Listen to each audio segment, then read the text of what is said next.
Pemirsa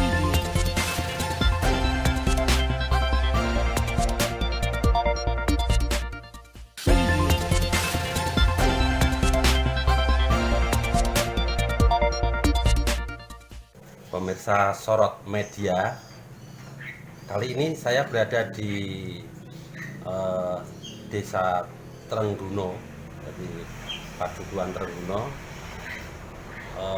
Kalurahan Sidorejo, Kapanewon Ponjong, untuk berbagi tentang apa yang dinamakan porang. Nah, apa sih porang ini? Ini banyak orang bertanya, bahkan petani, kemudian yang melakukan wirausaha itu masih belum tahu apa itu porang. Dan di dekat saya ini ada stok kata. Nah, ini apakah kata itu?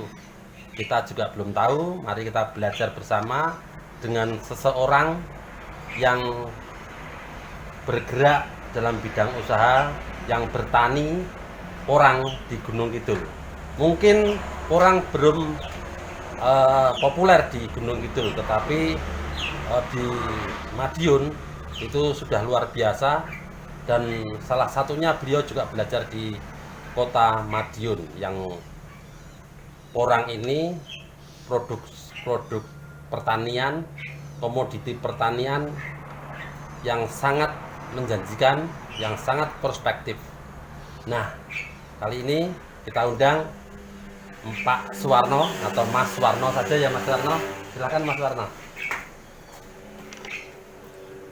Ya, selamat sore Mas Oon. Ya, hadap ke kamera enggak Selamat terserah. sore rekan-rekan.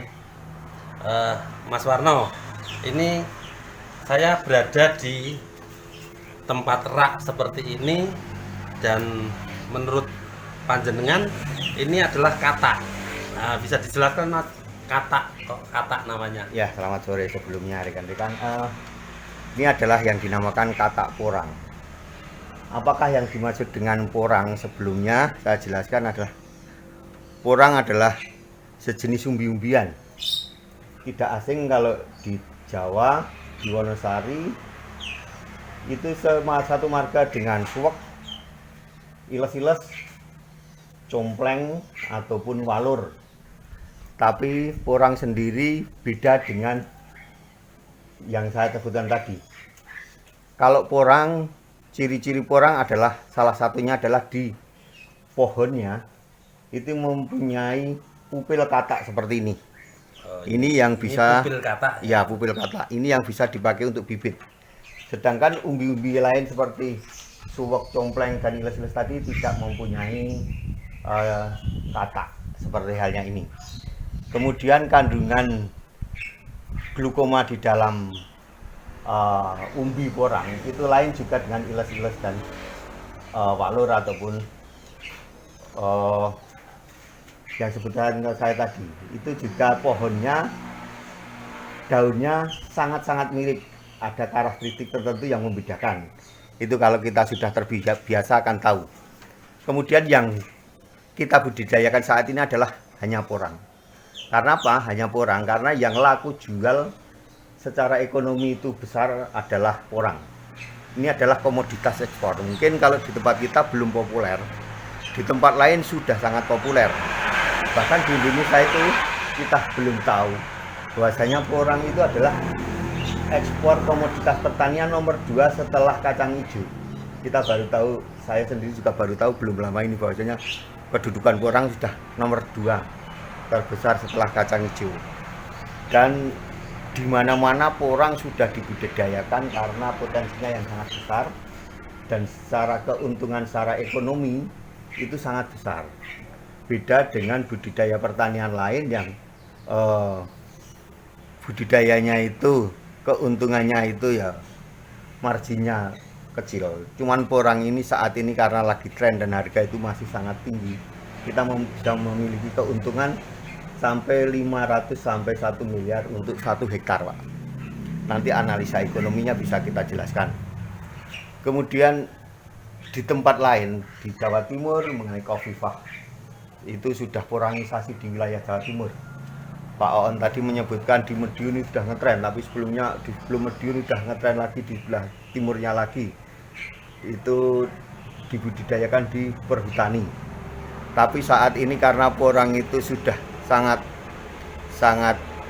seksi dan begitu diminati banyak orang beralih dari lahan bukan hanya di bawah naungan perhutani, tapi lahan produktif yang tanpa naungan pun sekarang sudah mulai banyak ditanami porang. Banyak hal tentang kegunaan porang mungkin bisa kita lihat di YouTube karena ini kandungan glukomennya yang sangat besar. Jadi menurut penelitian ini bisa menyerap air sampai 200%. Kemudian kandungan kalorinya yang rendah, Pak Oon. Kalau beras itu kandungan kalorinya kita bisa bayangkan kalau 100 gram itu kandungan kalorinya 290-an lah. Kilokalorinya juga rendah, sangat rendah. Porang itu cuma per 100 gram itu cuma kandungan kalorinya 3 gram, 3 kilokalori. Jadi sangat rendah sekali, bisa bayangkan di hari 200 juga 295 sehat ya. Betul, makanya ini saat ini juga dipakai untuk beras untuk diabetes.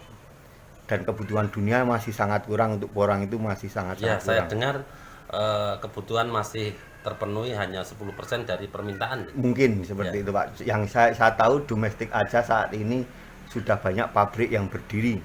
Kalau di Jawa Timur, Surabaya ada Ambigu, di Purbalingga sekarang juga ada pabrik lagi yang berdiri.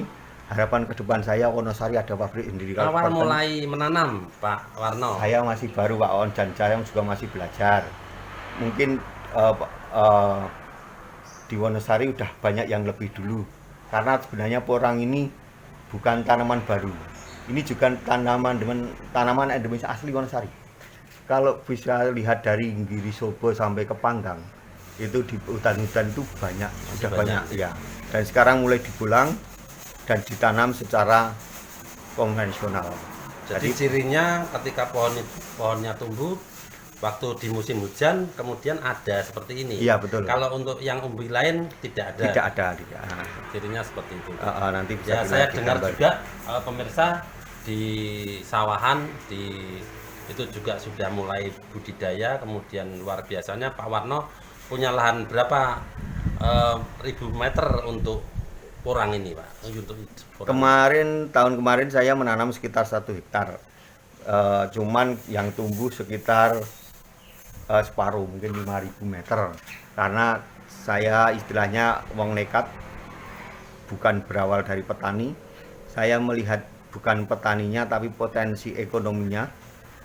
Saya belum banyak belajar, merasa bisa, cuma punya modal tekad, nanam gitu aja tanpa banyak belajar, sehingga mengalami kegagalan. Dari 1 hektar itu hanya sekitar tumbuh 5.000 meter.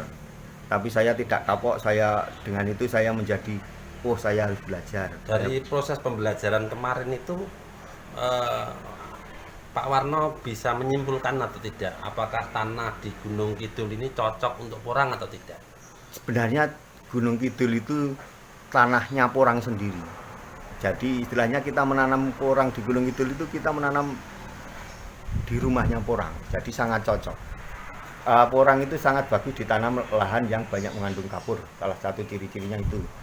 Kemudian kegagalan yang saya bukan karena masalah lahan, sebenarnya karena pertama adalah bibit yang saya cari, yang saya temukan waktu itu ada 2 jenis, yaitu umbi dan tatak.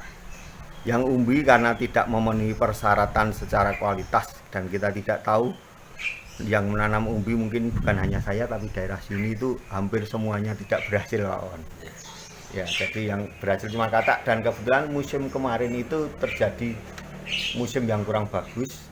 Musim hujannya itu terlambat di awal-awal itu hujan, kemudian kita ditinggal lama tidak hujan sekitar 2-3 minggu, itu banyak yang mati. Saat tumbuh kembali cuma tumbuh sekitar 70%, jadi kematiannya total bisa 50%. Tapi dari pengalaman itu saya memacu saya untuk belajar, dan tahun ini saya menanam sekitar 1 hektar lagi. Awal ini bibit sekitar 2,5 kintal. Besok akan datang lagi mungkin 1,5 kintal lagi, dan Mungkin untuk tahun ini kebutuhan bibit saya sekitar 1 hektar bisa terpenuhi. Untuk 1 kilo bibit porang yang namanya katak ini tadi itu bisa menghasilkan panen berapa kilo, Pak? Untuk Panen misalnya panen 2 tahun lah. Untuk 2 tahun itu dengan bibit seperti ini ataupun seperti ini, dengan pengelolaan lahan yang baik dan pupuk yang cukup, untuk menghasilkan 2 kilo itu sangat mudah. Jadi satu pohon bisa menghasilkan 2 kilo. Selain panen pohon, selain panen umbi, kita juga panen katak. Jadi asumsikan saja kalau satu umbi ini panen 2 kilo, berarti 1 hektar itu ada sekitar taruhlah 31.000, berarti kita itu panen sejumlah 62 ton. Harga umbi saat ini 10.000, berarti kita mendapatkan hasil dari 1 hektar itu 620 juta. Seperti itu, Pak. Itu asumsi jarak tanam adalah 40-80. Jadi dalam jarak antar gulutan 80, jarak antar pohon porang itu 40. Dalam 1 hektar 100 kali 100 meter itu 100 bagi 80 ada 125 baris. Yang kesininya jarak antar tanaman berarti ada 125 kali 2 berarti 250 baris. Dikalikan ada sekitar 31.000 sekian. Taruhlah 31.000 pohon dalam 1 hektar.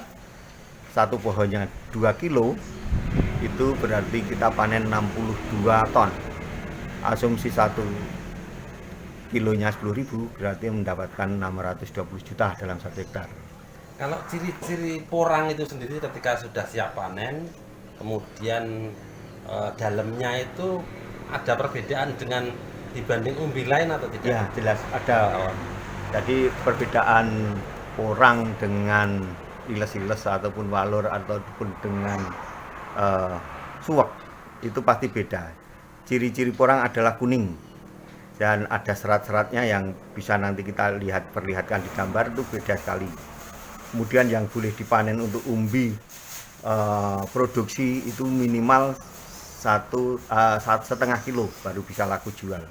Di bawah 1,5 kilo adalah umbi bibit yang masih harus dibesarkan lagi. Seperti itu. Saya juga baru banyak belajar sekali Mas Oon tentang untuk membedakan antara porang, walur, iles-iles dan suwek dan sebagainya itu. Kebutuhan air atau pengairannya, Mas Warno? Saat ini kita kebutuhan air masih mengandalkan hujan. Jadi lahan kita masih lahan yang tak ada hujan, dan ketika hujan itu kurang, memang kurang. Porang ini karakteristiknya adalah seperti umbi-umbi lainnya. Jadi dia sangat butuh air, tetapi dia juga tidak mau tergenang. Jadi drainase harus bagus. Jadi ketika air hujan jatuh, itu harus segera pergi dan tidak mengenang. Di saat nanti ada genangan air di dalam pohon porang, umbinya akan membusuk. Nah, untuk seperti itu, Pak. Tapi kalau kekurangan air juga akan berakibat sulit besar umbinya itu. Seperti itu. Nah, Mas Warno, untuk para petani yang sudah terlanjur menanam ketela, kemudian padi dan lain sebagainya, apakah punya peluang untuk menanam porang sehingga pendapatan mereka bisa bertambah, Mas Warno? Kalau sudah terlanjur nanam padi mestinya tidak bisa, Pak On. Ini bisa ditanam di lahan yang tidak khusus hanya porang, jadi ada tumpang sarinya. Cuman emang butuh sinar matahari sekitar intensitas sekitar 50% minimal. Kurang dari itu kurang bagus pertumbuhannya. Jadi semisal sudah ditanami sengon ataupun ketela ataupun jahe, itu masih bisa ditumpang sari dengan porang. Di banyak tempat porang juga ditumpang sari. Di Jawa Timur itu ditumpang sarikan dengan lahan perkehutanan, yaitu jati. Yang paling baik adalah sengon, karena sengon itu daunnya kecil dan sedikit menyaring sinar matahari. Jadi intensitas 50% itu masih sangat mungkin didapatkan. Di Jember juga ditumpang sarikan dengan pepaya California. Jadi bisa panen dua hal, yaitu pepaya dan orang. Di Pacitan di budidaya berdampingan dengan jahe dan kunyit. Juga di Sukoharjo yang saya lihat seperti itu juga. Kendala bagi petani adalah selain lahan yang tersedia juga adalah permodalan. Karena ini cukup mahal, Pak. Ini bibit porang ini. Saat ini harga sudah di atas 170. Mungkin kalau di Lazada, di Tokopedia 250 lebih. Saya jual saat ini ya sekitar 180.000. Bagi petani sangat-sangat keberatan untuk menanam porang yang dengan bibit segitu. Misalnya dengan lahan seluas 1000 meter itu harus memerlukan bibit sekitar 25 kilo. Berarti kalau 200 ya 5 juta. Itu bibit 5 juta itu bagi petani juga banyak. Sedangkan bagi mereka itu masih tanda tanya gambling. Ini kepiye to sesuk adole kepiye dan seperti itu. Jangan khawatir untuk penjualan, Pak On, karena saya sangat mendukung ini Wonosari nanti ke depan porang akan berkembang. Porangisasi, saya harapkan pemerintah mendorong untuk porangisasi di Gunung Kidul. Saya juga akan mendorong itu bagi petani yang mau menanam porang. Saya berani MOU untuk pembelian umbi pasca panen. Jadi jangan khawatir, saya pasti akan beli. Orang juga masih bertanya-tanya, itu potensinya ke depan, opongku gur kaya Gelombang Cinta, Jemani dan seperti itu. Banyak orang masih bertanya-tanya seperti itu. Saiki tren sesuk hasilnya sembuh gitu. Dijamin karena ini adalah komoditas ekspor. Kita Indonesia hampir bisa dikatakan belum mengkonsumsi ini. Ini hampir 100% ekspor. Apa artinya ekspor? Ekspor ini berarti kita itu aman di dalam fluktuasi rupiah. Jadi di saat rupiah melemah pun, karena ini pembeliannya juga konsumsi luar negeri, ini mereka akan menilai ini dengan nilai dolar juga. Saat ini harga juga masih kisaran 10.000, padahal kemarin juga sekitaran 10.000 lah. Jadi di saat pandemi virus corona saat seperti ini, yang komoditas-komoditas lainnya harganya turun, porang harganya masih stabil, berarti memang permintaannya masih sangat-sangat baik. Dan Mas Warno, kalau bibitnya carinya di mana nanti misalnya masyarakat Gunung Kidul ingin? bibitnya banyak tempat, Pak On. Kita bisa buka di Facebook, kita bisa buka di Tokopedia ataupun Lazada, itu pun ada tersedia di situ. Dan saya sendiri juga jual, jadi monggo. Saya jual, harga saya bisa dibandingkan dengan di tempat lain. Tidak harus beli di tempat saya tidak monggo. Saya berharap petani mendapatkan bibit yang terbaik dan termurah. Tidak harus lewat saya. Seandainya keterbatasan keahlian dalam mencari bibit, itu saya siap membantu untuk mendapatkan bibit. Dan harga bibit saya bisa disandingkan dengan mereka jual. Saya tidak akan jual mahal karena saya ingin juga membantu petani untuk bersedia mendapatkan bibit itu, Pak On. Seperti itu. Ya. Terima kasih Mas Warno. Pertemuan ini semoga memberikan manfaat bagi masyarakat Gunung Kidul, juga khususnya bagi para petani. Kemudian juga menjadi perhatian juga kepada pemerintah agar pemilihan komoditas di bidang pertanian ini bisa salah satunya alternatif luar biasa, karena ini komoditas ekspor, itu bisa menjadi pilihan bagi pemerintah ke depan. Pemirsa, itulah bincang-bincang kita, obrolan kita, Sorot Media dengan Mas Suwarno dari Trenggono. Terima kasih.